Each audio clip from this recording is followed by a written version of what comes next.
kaki yango ebetaki batu ebele pembeni wana balobi place wana kaki ebetaki te kaki place wana ekweyaki te. Parole ya gouvernement Patrick Mouyaya bayebisi est-ce batunie mutuna ba sanction kozala alobi oui ba sanction kozala mais pour le moment ba sanction kozala te. Ala esika oto yango toyaka koloba awa que chef de l'État azali kosala musala ye moko bato ebele bandimaka te. Or esika esengeli aloba ke non biso tozali kosala musala malamu te alobi yango te afiniki esika wana kake ekoki kosalaka nete esalaka mwa balimiere wana epesi circuit na singa nde singa ekatanaki.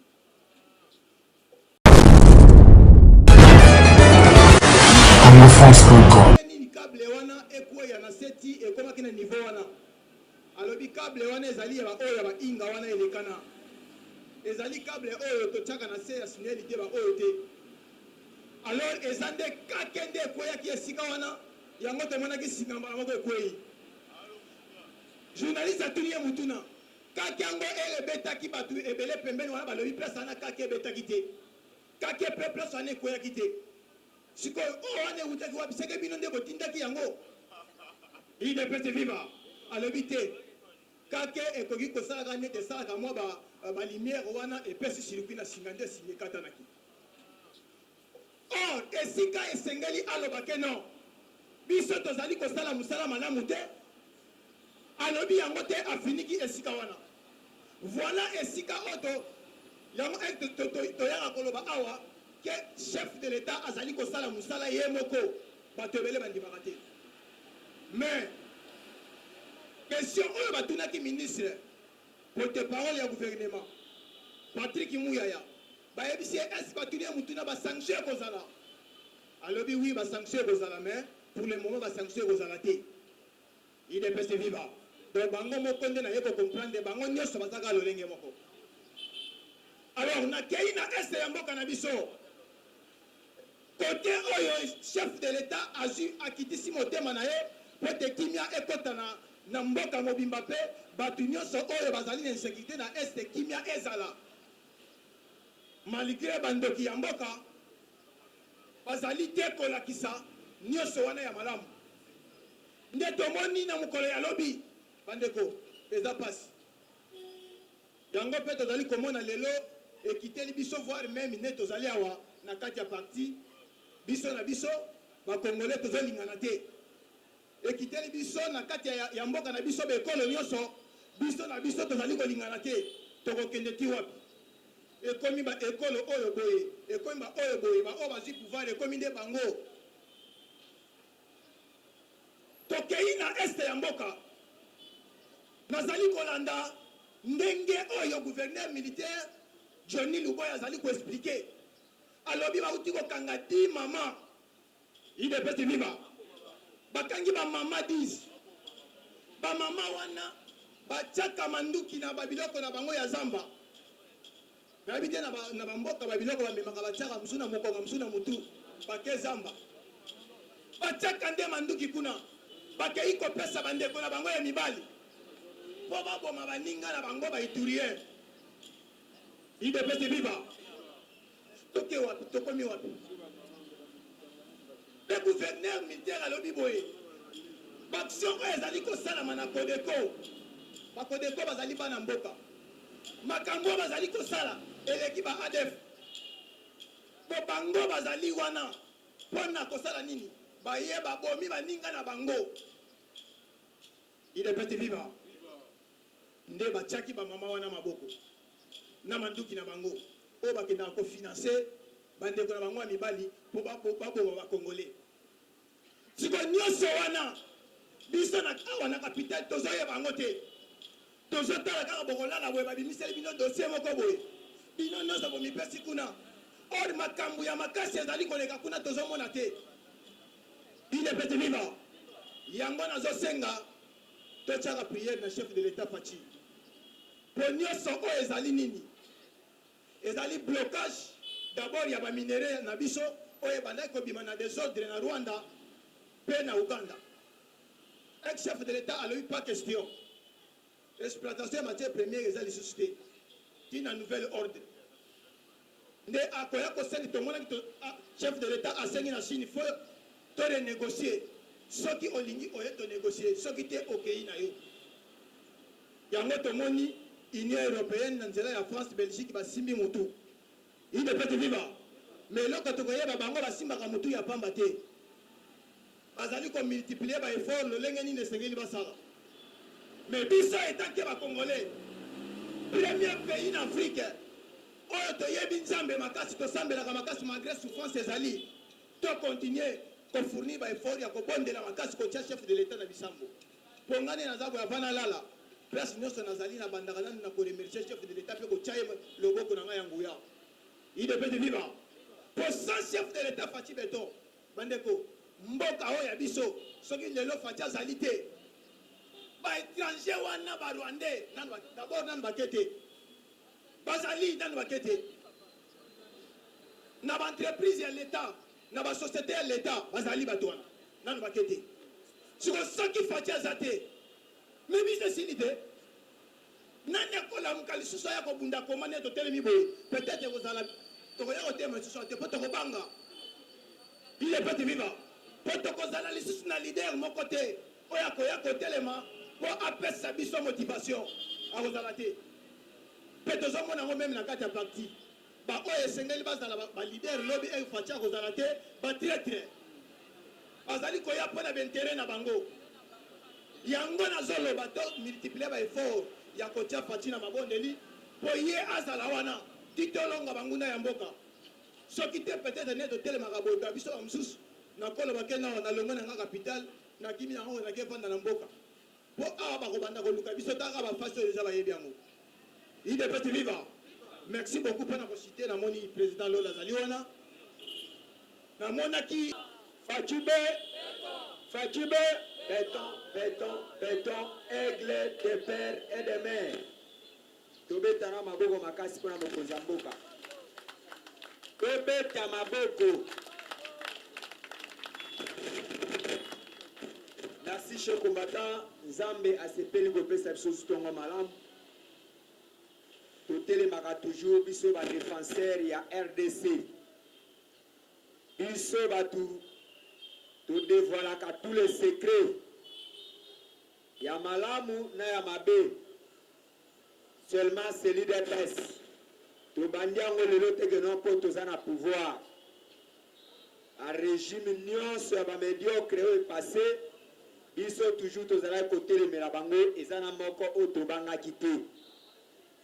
To bangaki mandefu ya Kabila te, to bangaki mutu munene wana te, Mobutu kutu rien. Soukarango alobaki, on m'a poignardé sur le dos. Kabila le père aye, toke na ye. Oya mutu muke aye, komisi mandefu ebele, to komisi na suka alobi, j'ai une passion du Congo.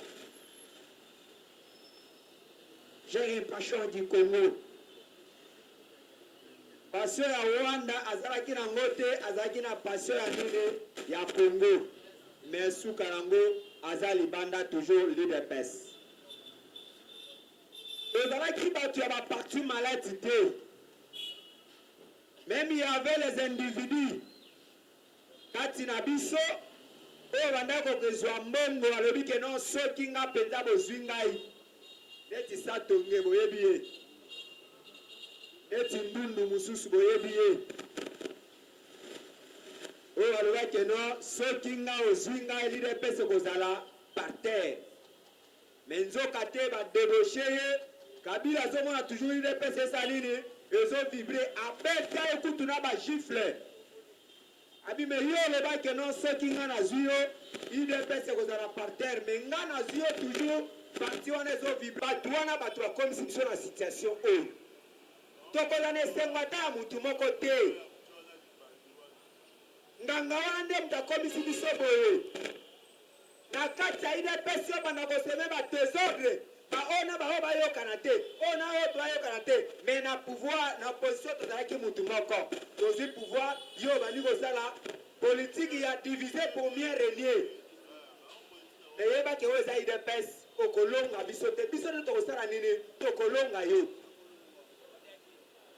Merci chers combattants. Toyebi ke lobi bamédiocre musu lokola bangobila agenda kosala fermeture ya marché pirate oyo ya Matadi Kibala mpe koferme parking oyo euta ya bakongo. Toyebi ke bacitoyen congolais bazalaka après avoir incendie nde bazwi baprécaution mais ekomaka ntina suka te. Toyebi type ka eloko esalema toyebaka ngo no na Zigida lelo bafermaka marché ya Zigida lelo bato batekaka wana te bazalaka mieux mpona kopesa bainstruction mais suivi nango ezalaka te. Meme ndenge alobi na ye wana keno weze ekangami mais lobi bokomona su bato bakosala nini bakozonga bokoyoka ngo un général moko boye un major moko boye akoma kolia transport soit keno akoma kolia nini batike ya esika wana. Ndenge Congolais azotambola lolenge wana autorité ya leta na kati ya mboka eza te. Mboka bato bazotambola na transport na ntongo eza na prix nango na 12h prix nango na 15h prix nango na 19h prix nango. Na mboka nini biloko wana esalema kaka wapi na RDC. Toyebi bainvestisseur baza awa soi-disant les Indiens mais lobi bolinga boyoka ke na beti indien moko na magasin ya chinois. Un indien aye kosomba tubiloko na kati ya magasin ya chinois akende kotekela bakongolais na detail na magasin ya indien. Investisseur ministre ya travail azali yo oza na bureau mais bato bazalaka sur le terrain eza biso bakombata bato tambolaka tomona makambo wana botya bato wana bisika wana bokobandeza bainformation sur bino te bokozwa bana kasi na bino botye bango babisika wana. Indi ake kosomba babiloko bapapie ya mike babiloko ya mike ake kotya na magasin na ye na magasin ya moninga na ye chinois. Le peuple congolais ateka comment, à vivre comment. Petit détail, ça y a un peuple congolais mais comme il y a un peuple indien. Aye osomba biloko na chinois, ake kotia na magasin na ye. Mais cette fois-ci, yo mama mapa, muto kote la kabango, okoyoka nini tokosala bango na kati ya marché. Il le peut se vivre. Tolongola bobangi pouvoir eza ya biso. Omoni mabe kotelemela mabe wana. Tangu bazofinga président république te. Bazofinga IDPS. Balobi IDPS bino banda koloba makasi. Lelo botala bisika tokei. Mais par rapport à quoi? Bandoki oyo toziba ye koloba kena toza na kati ya union sacrée. Ngoye Kassanji aza na union sacrée te. Oyo nani oyo Lambert Mende na union sacrée te, Bahati na union sacrée te, Boshab na union sacrée te. Batu wana baza bato nga na kokobetela maboko ata mokolo moko te. Lokola Ngoyi Kassanji bakongole bosila soni ntango toza na kampani ozwa libanga ya munene otya na aéroport puisque Fachi akita te. Ewa bakongolais lelo bobeteli mpe mutu olenge wana maboko lelo bango nyonso na nsima Fachi mais bato oyo babandaki kosouffrir baza tous libanda. Mais ne t'en fais pas. 2023 bolandi kadi malobi nini élection ezali. Élection wana tokotala bangolo na bamboto na mabundu na magorodo na mai. Mais boyeba ke na kata ebale nyonso ezali mais nyonso pe ezalaka ya kolia te. IDPS viva. Élection ya turo ezali mpo na koyungola batata lokola bamboso batata lokola babaati wana baza bato bakokotika mibongo wana epa bana mike mutu abandi depuis 74 na politiki ti lelo combien des années akomi koko sikoyo bana oyo bazoya nsima mosala na bango eza nini klase na bango eza ya nini idps viva yango ozomona jeune garçon asisi bauniversité nyonso tu aye azwi mwa kabini na ye asali nini atie mwana mwasi babwakeli ye bapoudre abini neti tomonaka jour wana bauniversitaire bauti kokole bango me azolakisa mutakala libanda lobi azwi kao na ye na spaghetti atie abandi koteka me batata bamboso wana banganzami lelo bango wana na bacortège na mboka lolenge ya boye na élection oyo kabila yelaka biso ya konome idps viva biso tokobomba eloko moko te toza kosenga na 2023 élection ekosalema bato wana nyonso fo bazala wapi libanda toza na posa ya classe politique ya sika na RDC ya bato ya dia lelo te ebino nyonso bato ya dia lelo na nsima ya faci toza su na posa na bino te goshap obosani oyo osalaka bakombata idps lelo oza na union sacré ngoyika sanzi obosani oyo osala ezali pasi soki ridicule ebomaka bino boza bato bokobima su na miso ya bato te boloba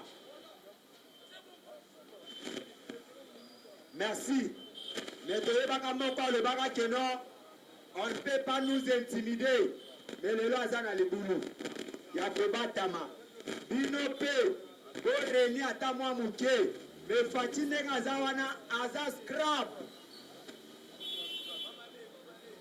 faci aza scrap suka nango apanzaka liboke nyonso tu meme eza kokanga lolenge nini tokopanza bino nyonso bokopanzana botika dia lelo na nsima faci aza ya bino te faci asouffrir na bacombattant bato lokola baprésident Neville baprésident JC baprésident Charles baza bato oyo nde faci akoki koturnaka na bango na biso baoyo na bamustafa ezali bino bamende te puiske bino bozalaki na biso te botika dia lelo na bino toyebi bino keno boza mabe tokosanctionne bino na 2023 tomoni mpe eloko bozosala te oyo bosalela peuple congolais eza te les députés nini oyo bozosalela peuple congolais nani akenda deja kotelemela même salaire ya bafonctionnaire nani aloba deja mpo na situation ya vile ya bacongolais 2023 yo moto ozoprépare bapolo yo moto ozoprépare bakepi me yebake turo tokobeta yo na bapolo na bakepi ekolatema te oyebi keno nyonso bozose prépare biso toza baaigle alors chez combattant tozala toujours maîtrise faci aza ya biso ceux qui sont venus chez Faci, ils ont dit ça à la conférence de presse Nabango. Ils ont pris acte. Ils vont laisser leurs partenaires pas payer ça Bango parce qu'ils vont défiter financièrement et l'infrastructure. C'est comme s'ils étaient aussi derrière parce qu'ils sont leurs partenaires. Comment les ADF? Chose curieuse, les ADF par rapport à leur nombre, pas dépasser le nombre d'habits sont même armés. Au petit moment, le baïs est belé. Petit moment, le Nambon, parce qu'ils avaient des partenaires. Notre soutien logistique, les matos ne viennent que des partenaires. Et ils ne menacent pas l'RDC. Mais, partenaires, on a besoin de pourcentage, mais ça, normalement. Pas seulement les minéraux.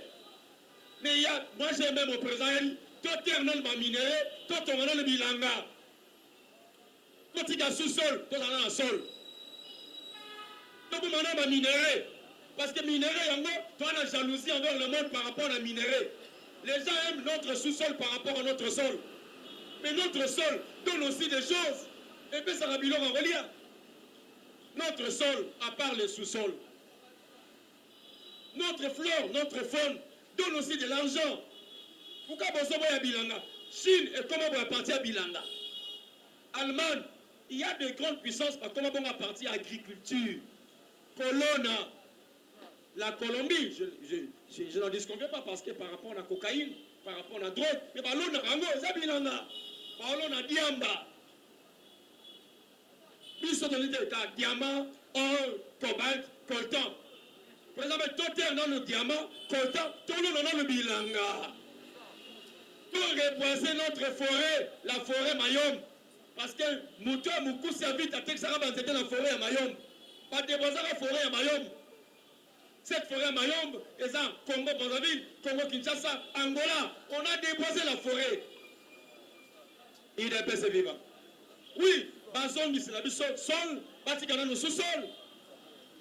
Mais dis-moi, Congolais, je reviens à nous, combattants, c'est le moment. Vous savez, au début de l'année, j'avais dit ceci. Nous sommes arrivés au point où il y a Luka Pe Moussala. Système kabiliste. C'est ça que Kabila voulait. Comment il faut abomber Congo. Maintenant, Fadji est arrivé à créer d'abord entrepreneuriat de jeunes. Il faut se gérer par les Congolais. Le mal maintenant, qu'est-ce qu'il faut faire? Il faut maintenant qu'il reste Fadji à créer banque. Il faut permettre que les Congolais fassent un crédit. Aujourd'hui, Fika et Zaka Congolais. Fika, c'est société proprement il y a des étrangers. C'est à force d'entrer dans le Congo. Me poser une question. Le lot de gens qui sont wapi. Et l'autre Congolais faut tchana mutuna yo. Mon cannabis oyo qui t'a école les ala qui a kokufa. Et ça kokufa. Et l'autre Congolais dans un chef de l'État. Premièrement d'abord, il faut que la société privée nuance tout. Commençons par les parts privés. Yami Balé, Kobenga na Bamote, Kobenga Bamoko pesa bango code de bonne conduite. Parce que le ministre de l'économie a zane mafié. Au bon niveau de le ministre de l'économie Afandi. Afandi, Azorobani. Je suis allé en Nigeria, en Namibie, pour aller acheter 27 300 tonnes. Il y a Thompson. Dans le monde, il y a Congo. Pays, lac le plus poissonné du monde. Et ça, dans le Congo. Dans chaque coin du pays, nous avons une lac. Et lac là est poissonné. Dans chaque coin du pays, dans 26 provinces, dans chaque coin du pays, nous avons une lac. Et lac voilà est un poisson. Maintenant, nous sommes en fleuve Niger. Et on a Thompson. Est-ce que vous dites que fleuve Niger et on a un Mayanjin? Fleuve Niger et un Mayanjin. Vous n'avez pas un Mayanjin. Mais nous avons comporté Thompson en Bokawana. Allez-y comprendre. Comment les lots nous avons comporté Nakwis dans Boka Hall. Pendant que nous avons toute une société Zaka Mounen, na Kombo ya Daipen, et que na Wapi, na Baba Yango, Kabila, na Olive, na Profit, va porter la Thompson, na Quiz, na Soso Bateke la Congolais.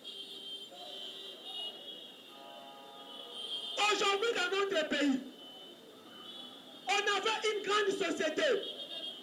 On va la huile de palme. Voyez une société.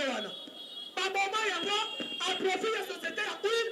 On a Kabila Oza Nzela Mwanda. Allez-y comprendre comment Kabila Bobimboka O. Mais quand on va vous expliquer, si l'économie de Congo est à par terre, les gens veulent juger, Tshisekedi a la moussa économie dans 5 ans. Papa Babenganaga, un opérateur économique, il faut se préparer. Fadji doit se préparer. Comment maintenant il faut faire pour récupérer permis d'exploitation à bateau. Et là, on a besoin de ça.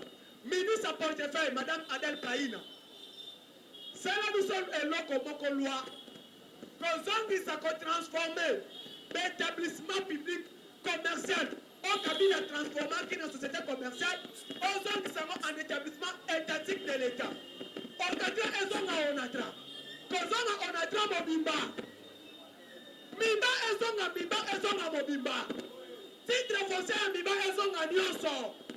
Chekamine ezonga chekamine ndenge ezalaki. Ekozonga ndenge nini? Tous les carrés miniers ya chekamine bazongisa yango chekamine. Nde bakomona économie ya mboka ekomata. Pendant que nayebisi bino boye twana société privée bakrée na kati ya chekamine na kombo ya teke fungurume.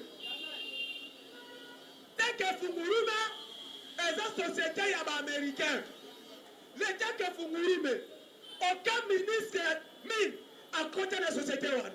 Et teke fungurume azo exploiter minerai aza na kati ya nini aza na aéroport na kati ya teke fungurume azwi cuivre amatisi na avion emati l'état contrôlé te par la société ba chinois teke pétrole oyo eza na lakifu ezalaki pétrole oyo bafrançais baexploité projet ya lamuka ezalaki wana olongi bana eyesa bino information na kati ya projet ya lamuka ezalaki chapeauté par la fondation Kofi Annan. Or Kofi Annan, fondation Kofi Annan eza moko oyo aza proche ya Moïse Katumbi, l'ami privé Moïse Katumbi. Société monaka MCK Mining Company Katanga eza société ya Kofi Annan. Moïse Katumbi qui est le premier actionnaire na kati ozo olongo wana toana Katumbi Mining KM Katumbi Mining. Les sociétés là appartiennent à Moïse Katumbi. Mais ma belle société wana ezali eza ba carré minier ya chekamine Katumbi Mining. Le Katumbi Mining wana nyonso tu wana ezalaki ndenge bakabolaki chekamine na Kabila. Donc quand on dit Kabila est mauvais, Katumbi aussi est mauvais. Mais okoya boy etoko matsankita ya ekolo ndengeni pendant que la société wana nyonso tu eza suna maboko ba congolais. Maintenant qu'est-ce qu'on doit faire pour aujourd'hui? Les chefs d'État sont mis tout dans Siko. On doit relancer l'économie du Congo comment? Pour relancer l'économie en Boka 50. Pour relancer l'économie en Boka, ça prend du temps. Et la volonté et la détermination du gouvernement. Mais comme que le gouvernement de Sanango, ce n'est pas le gouvernement de l'IDPS. Là, il faut se poser la question. L'Assemblée nationale n'appartient pas à l'IDPS. L'IDPS a une minorité. Pas même 10% dans l'Assemblée nationale. Qu'est-ce qu'il faut faire? Le contrôle du gouvernement, Moutouassi Makayango et l'Assemblée nationale. Qu'est-ce que l'Assemblée nationale doit faire? Au Congo, nous n'avons pas de députés. On a pas de députés. Parce que, un ministre, il faut majorité de députés, même moral. Qu'est-ce qu'il faut faire? Les députés, les élus du peuple. Il faut mettre ça la commission. Ces sociétés-là vont venir. L'État a récupéré le monopole. Il y a des carrés miniers. Il y a mis balai. Quand on a un ministre de transport. Comment société on a dit Ekweyaki? Ekweyaki ndengeni. Mais comme que Nakatuana. Babomaki yango. Pour créer Oyabango. Hakuna matata. Eza Moïse Katumbi. Eza la kawapi na Lubumbashi. Eza kakuna matata. O makaba minéré. Ya Moïse Katumbi. Basala qui a rapport à ça c'est NCC. Maintenant aujourd'hui Katumbi qui va demander tu sais que l'économie du pays est par terre. Mais c'est pour être malade. Mini photo ça. Après il faut interpeller le ministre de l'économie nationale. Oui, ça y est, clair. Les petits commerces et les détails appartiennent à qui? À l'État. Vous conseillez 15h30, tous les étrangers vont compter qu'à Teba dans Rwanda. Et puis vous conseillez, article Moko est compté comme un magasin et étranger. Nous allons permettre de relever l'économie en Boka. Mais pas